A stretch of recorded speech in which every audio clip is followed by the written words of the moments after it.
Hi hello everyone, ఎలా ఉన్నారు అందరూ? Welcome back to our channel Ramya's raising thoughts. ఈరోజు యమ్మీ స్వీట్ రెసిపీని మీతో షేర్ చేసుకోబోతున్నాను. వీడియోని స్కిప్ చేయకుండా ఎండ్ వరకు చూసేయండి. సేమియా సగ్గుబియ్యం పాయసం ఎలా చేయాలో మీతో షేర్ చేసుకోబోతున్నాను. అలాగే మన ఛానల్ని ఎవరైనా కొత్తగా చూస్తున్నట్లయితే ప్లీజ్ లైక్ చేయండి, షేర్ చేయండి. అలాగే ఛానల్ని సబ్స్క్రైబ్ చేసుకోవడం అస్సలు మర్చిపోవద్దు. చాలా బాగుంటుంది ఈ కీర్. ఒకసారి మీరు కూడా తప్పకుండా ట్రై చేయండి. సగ్గుబియ్యం ఇలాగా పాయసంలో వేసుకోవడం వల్ల బాడీలోని హీట్ తగ్గిస్తుంది. ఈ వేసవిలో ఇలాగా సగ్గుబియ్యంతో పాయసం చేసుకొని తినండి, యమ్మీగా చాలా బాగుంటుంది. నేను ఇక్కడ సేమియా కూడా వేసాను. అలాగా కాకుండా ఓన్లీ సగ్గుబియ్యంతో కూడా చేసుకోవచ్చు. చూస్తున్నారు కదా, నేను 1 కప్ సేమియా తీసుకున్నాను. అలాగే 3/4 కప్ సగ్గుబియ్యం తీసుకున్నాను. ఈ క్వాంటిటీలో తీసుకోండి, పాయసం పర్ఫెక్ట్గా వస్తుంది. ఇప్పుడు మనం సగ్గుబియ్యం వాష్ చేసుకొని ఒక 1 అవర్ పాటు నానబెట్టుకోవాలి. అప్పుడైతే మనకు పాయసంలో చాలా ఈజీగా ఉడికిపోతుంది. చూసారా, ఇలాగ వాటర్ వేసుకొని ఒకసారి బాగా వాష్ చేసుకున్న తర్వాత మనం సగ్గుబియ్యం ఏ కప్తో అయితే తీసుకున్నామో ఆ కప్తోనే వాటర్ వేసుకొని సోక్ చేసుకోవాలి. ఎక్కువ వాటర్ వేసుకోకండి. ఎక్కువ వాటర్ వేసుకోవడం వల్ల మరీ రబ్బర్ లాగా అయిపోతాయి. సో మనం ఏ కప్తో అయితే తీసుకున్నామో సగ్గుబియ్యం అదే కప్తో వాటర్ కొలుచుకొని వేసుకోండి, పర్ఫెక్ట్గా నానతాయి. చూసారు కదా, 1 అవర్ తర్వాత ఇలాగా మెత్తగా నానిపోయి ఉంటాయి. ఇప్పుడు మనం పాయసం ప్రిపేర్ చేసుకుందాం. అందుకోసం నేను ఒక పెనం పెట్టుకొని అందులోకి 2 స్పూన్స్ గీ యాడ్ చేశాను. ముందుగా మనం పాయసంలోకి వేసుకుంటాం కదండి డ్రై ఫ్రూట్స్, అవైతే వేయించుకుంటున్నాను.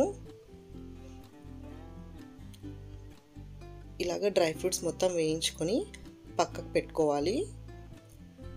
తర్వాత ఈ గీలోనే సేమియా వేయించుకోవాలి. సేమియా కూడా బాగా రోస్ట్ చేసుకోవాలి గీలో, అప్పుడే మనకు పాయసం అనేది చాలా టేస్టీగా వస్తుంది. మీడియం ఫ్లేమ్లోనే సేమియా మొత్తం గీలో ఫ్రై చేసుకోండి. ఇలాగ సగ్గుబియ్యం పాయసం ఇష్టపడని వాళ్ళకి ఇలాగ కొద్దిగా సగ్గుబియ్యం అలాగే సేమియా వేసి కీర్ చేసి పెట్టండి, తినేస్తారు. ఓన్లీ సగ్గుబియ్యంతో కూడా పాయసం చాలా బాగుంటుంది. ఒకసారి ట్రై చేయండి. ఇలా మిక్స్ చేస్తే తినని వాళ్ళు కూడా సగ్గుబియ్యం పాయసం తినేస్తారు, పెద్ద డిఫరెన్స్ అనిపించదు. చూస్తున్నారు కదా, సేమియా కూడా ఇలాగ ఫ్రై చేసి పక్కన పెట్టుకున్నాను. ఇప్పుడు సేమ్ అదే ప్యాన్లో నేనైతే పాలు వేస్తున్నాను. పాలు ఎక్కువ వేసుకోకండి. మనం సేమియా ఏ కప్తో అయితే తీసుకున్నామో సేమ్ అదే కప్తో మెజర్ చేసుకొని 6 కప్స్ యాడ్ చేసుకోండి. 1:6 రేషియో చాలా బాగా వస్తుంది పాయసం అనేది. కొద్దిగా చిక్కటి పాలు కాకుండా బాగా లూజ్గా వాటర్ మిక్స్ చేసి కలుపుకోండి, అప్పుడే మనకు పాయసం ఎక్కువ చిక్కబడకుండా ఉంటుంది. చూసారా, ఇలాగా పాలు మొత్తం ఉడికిన తర్వాత మనం నానబెట్టుకున్న సగ్గుబియ్యం అందులోకి వేసుకోవాలి.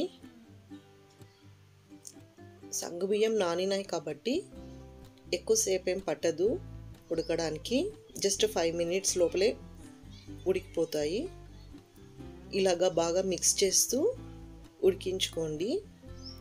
మనకు చాలా త్వరగానే ఉడికిపోతుంది సగ్గుబియ్యం, చూస్తేనే తెలిసిపోతుంది. అవి ట్రాన్స్పరెంట్గా చేంజ్ అయిపోతాయి, అప్పుడైతే మనకు పర్ఫెక్ట్గా ఉడికినట్టే.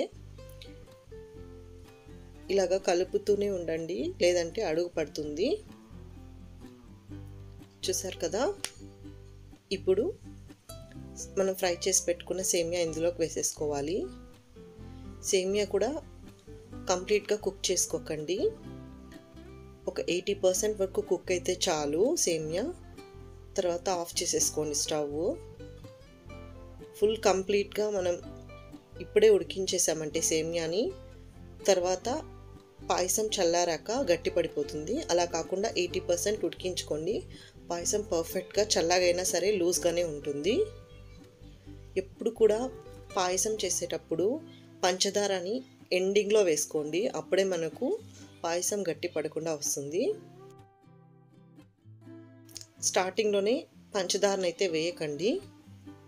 చూసారు కదా, ఇలాగా నేనైతే 1 కప్ షుగర్ యాడ్ చేశాను. తర్వాత వేయించి పెట్టుకున్న డ్రై ఫ్రూట్స్ వేశాను. బాగా కలుపుకొని ఒక 1 మినిట్ తర్వాత స్టవ్ ఆఫ్ చేసుకొని కొద్దిగా కూల్ అవ్వనివ్వాలి.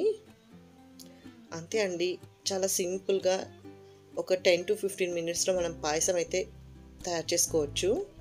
ఫైనల్గా ఇలాచీ పౌడర్ యాడ్ చేస్తున్నాను. యమ్మీ సగ్గుబియ్యం సేమియా పాయసం రెడీ అండి. చూస్తుంటేనే తినాలనిపిస్తుంది కదా.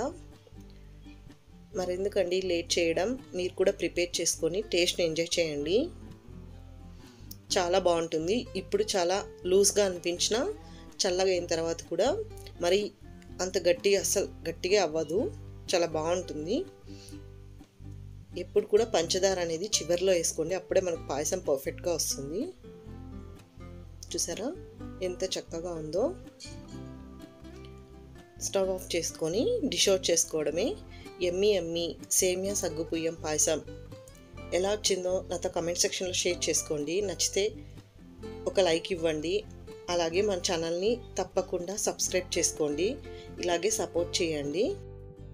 మీకు టైం లేనప్పుడు, ఇంటికి సడన్గా ఎవరైనా వచ్చినప్పుడు చాలా క్విక్గా చేసేసుకోవచ్చు. ఫెస్టివల్స్ అప్పుడు మనకి ఎక్కువ టైం ఉండదు కదండి, అలాంటి టైంలో కూడా ఇలాగా ఖీర్ చేసుకోండి, చాలా త్వరగా అయిపోతుంది. నైవేద్యం కూడా పెట్టొచ్చు, చాలా బాగుంటుంది. చూస్తున్నారు కదా ఎంత బాగా వచ్చిందో. మీరు కూడా ట్రై చేసి ఎలా వచ్చిందో నాతో కమెంట్ సెక్షన్లో షేర్ చేసుకోండి. Thank you for watching my video. మళ్ళీ ఒక ఇంట్రెస్టింగ్ రెసిపీతో మీ ముందుకు వస్తాను. See you all very soon. Take care. Bye.